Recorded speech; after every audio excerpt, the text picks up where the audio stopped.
everybody, and welcome to lesson 6 of Let's Talk About Colouring.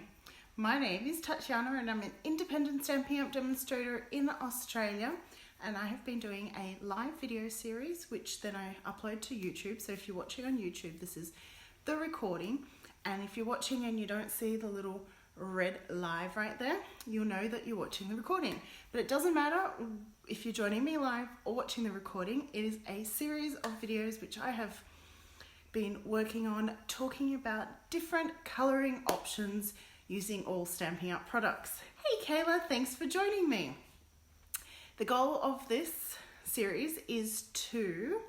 Yay, Kayla's crafting with me. Hello Margaret, and thank you for sharing.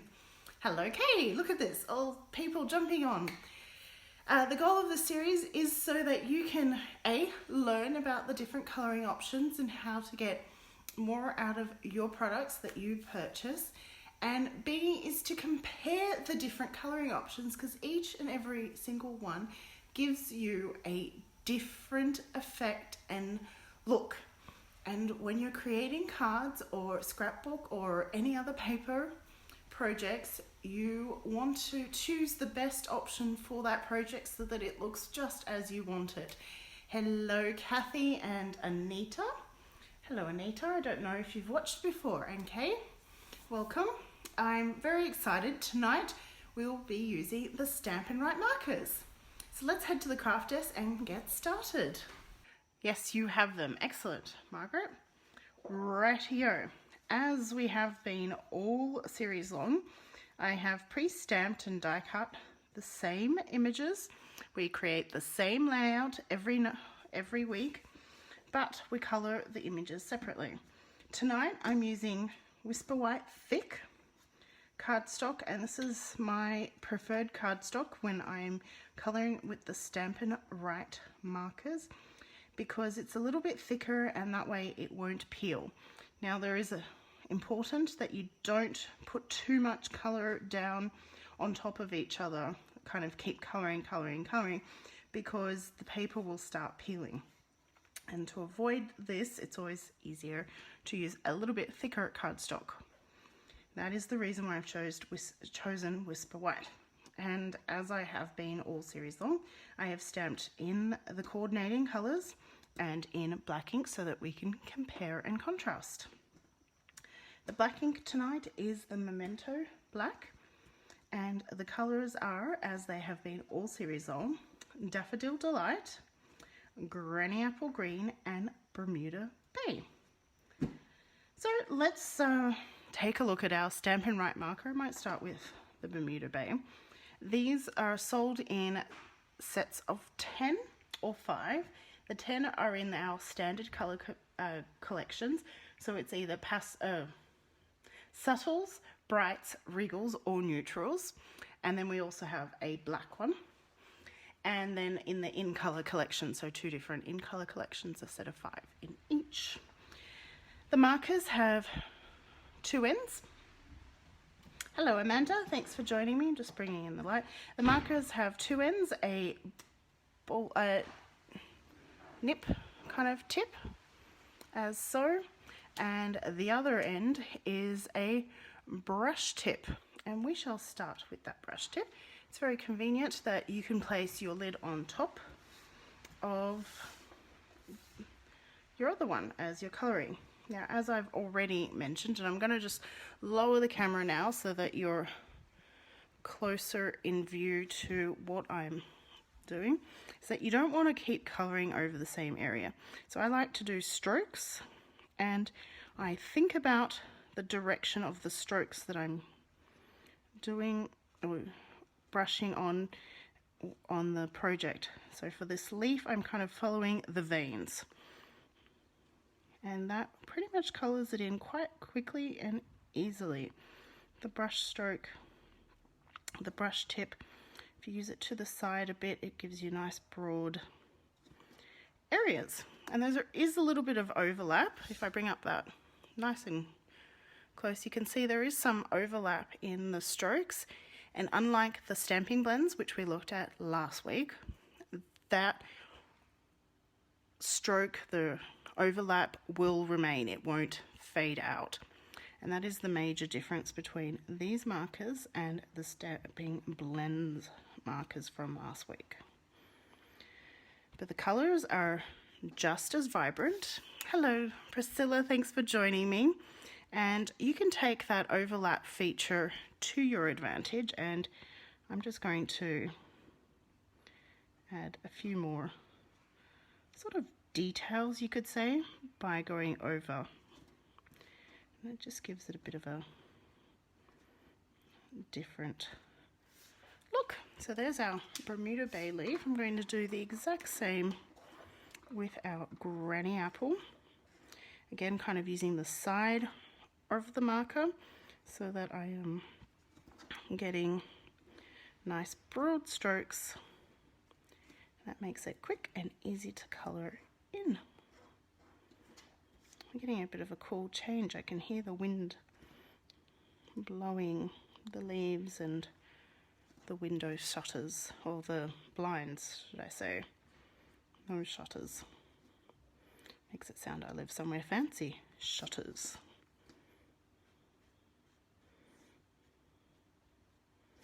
Priscilla, how did your class prep go today? Now, same concept with the flower. Again, using the... Oop, that one went flying. Same thing again, using the strokes, and I'm thinking about the direction of the petal. I'm going up along the petals, starting from the base, the center of the flower, and bringing it up. You can choose to go in this kind of direction if you wanted. There's absolutely nothing wrong with that. But the key thing is, don't change directions once you've picked your direction. If you've decided to go up and down each petal, then continue that pattern. Otherwise, it's going to not look as great. But if you creatively wanted to do that, have a bit of a variation in your petals, then go for it. Who am I to say no? You've got a bit more to do, that's all right, Priscilla. You've probably done heaps. So again, big broad strokes. And you'll see there is a pattern, and that's kind of, I like that. I really like that look. Ah, thank you for the love. I like the way that comes in, and we're going to, like I did on the leaves, I'll go back, kind of emphasize that a little bit more around the base of each petal, just like the markings are in the stamp set. And what I do is I rotate the image as I'm coloring so that I keep going in the same direction. You don't have to. You could keep the image in one direction and just be wary, or wary, yep. So I'm just going to add another kind of layer, but note that I'm not using this like a pencil. I'm not going back and forth. That is, in my opinion, a bit of a waste of ink. Marker, it's going to cause the paper to peel, as I was discussing at the beginning of the video, and you're not going to get a very pleasant effect. Now that is that one done, and that's the way we've been. Let's assemble this card. Let's just do it. Grab my glue, just add a little bit of the liquid glue onto the back of the leaves. I choose this glue because it gives me some wiggle room. This is the best way to describe it. It allows me to place it down onto my cardstock and then move it around to the exact position I want there, without sticking and having to remove and having all sorts of issues. And then the flower, we have been using Stampin' Up dimensionals. These are foamed double-sided sticky. I would call them dots, but they're more hexagons, aren't they? And they just allow things to pop up a little bit, just for a bit more dimension to your project. So if I put that to the side there, you can see it sticking, popping up. So there's our first one done.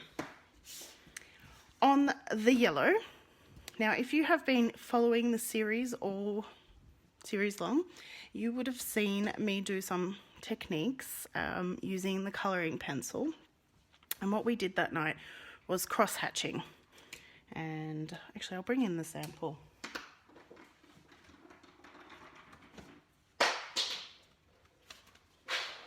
Here we go. My marker's just fallen on the floor. But this is, oh, thank you for the thumbs up. This was the cross hatching, and the cross hatching allowed me to have darker areas and lighter areas and that. And this is another, again, this same technique can be used with the Stamping Right markers with the little bullet point end. And the other technique that you can use, so we could do cross hatching, which I won't do because I showed that with the pencils, is dots. This is a really good end for doing dots, and just gives you a different look. And what I'm going to do is I'm going to have the concentration of dots more in the areas that I want darker, sorry, and then I kind of spread the dots out a little bit more around the lighter areas. So I've got I'm going with a concentration of dots towards the base of the leaf and then close to the vine, and then spread those dots out a bit more. Something a little bit different. I could have coloured, I could have done cross hatching again, but I just wanted to show you a different technique. Cross hatching is absolutely an option with this. Just because I've demonstrated already, I don't want to be repeating myself essentially. And this is, and you can keep going if you think you want more dots in the middle, you know, add them in. I feel like this leaf got a bit less. Kind of soothing sound, isn't it? You could do dots with the brush end as well, but they will be less controlled in size. You'll find them more difficult to keep regular, whereas this end, it's more easy to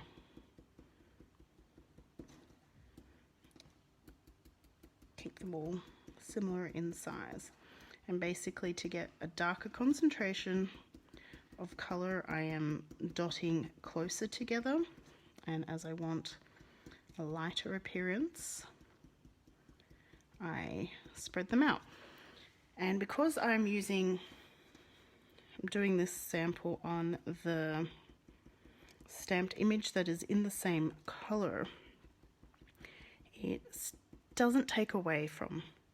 So if I was to do this on the black stamped image, it wouldn't stand out as much because it's black and then you've got a little bit of color. Of course, if that's the look you would like to try, go for it. There's nothing to say you can't do that. And the same thing with the yellow. So I'm going to go closer together and more dots at the base of each petal and around those little markings, little fold lines, the texture lines, I don't know what you'd like to call them, and then further spread out. And don't be afraid to do more or less. If you do less, you can certainly go back quite easily and do more. If you'd like, you could try a bit of a squiggle instead of a dot. I find the dotting quite fun. Spread that out. Sorry, I just need a sip of water.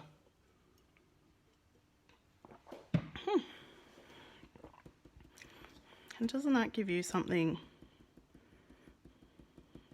different.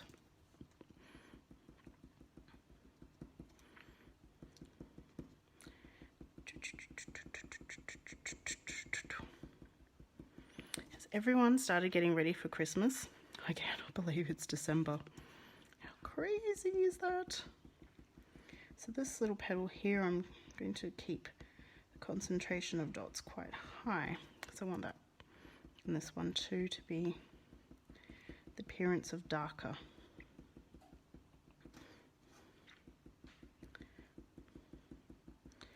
If I wanted to create a shadow, as if those other petals to the left and right are creating a shadow, I just do the concentration of dots next to them quite high and then spread it out. I am not ready for Christmas. I cannot believe that. What's today? The 2nd of December. Oh, that is scary. The kiddos have a week and a half left of school. And that's it. That's it. They move on to higher grades. Little Miss is already counting to the end of kindergarten. I'm not ready for her to leave kindergarten. Can't they stay small forever? No, not forever, just for a bit longer. One of the benefits of the dot thing, it doesn't really matter of direction. You don't really see direction. But this means that you're taking advantage of the tool or the colouring to using it in a way that perhaps is unique but is quite A, appropriate, B, works well with the medium. Now that's not something you could do. You could do it with your stamping blends, but it would be bigger dots, so I'd find a stamped image that was larger in comparison to the one we have been using today, which, for those if you're wondering, is the a Wild Rose stamp set. A new set from Stampin' Up, released in June this year. It's absolutely stunning. And bing, bang, boom. There are two very different looks. Of course, I could have done the same, and what I might do off camera is create the dots on a black version and the strokes on the stamped coloured version so that you can see and share them eventually when I get this all put up on my blog. Christmas stuff has been taking priority. Anyhow, so this was lesson 6 in Let's Talk About Colouring. We've been using the same colours, Daffodil Delight, Bermuda Bay and Granny Apple Green, using different colouring techniques and different colouring mediums, all of course, and today was the Stamping Right markers. Thank you so much for joining me. If you'd like to learn more, you can find me on YouTube as Tatiana Creative, or find the videos here on Facebook and see the other lessons. I will be sharing this on YouTube as well. Thank you so much, and I'll catch you for lesson 7. I had to think about that. Next week, Monday, 8 p.m. Australian Eastern Standard Time. Thank you for the love there. Thank you very much, and bye for now. My pleasure, Margaret. And Kay, thank you.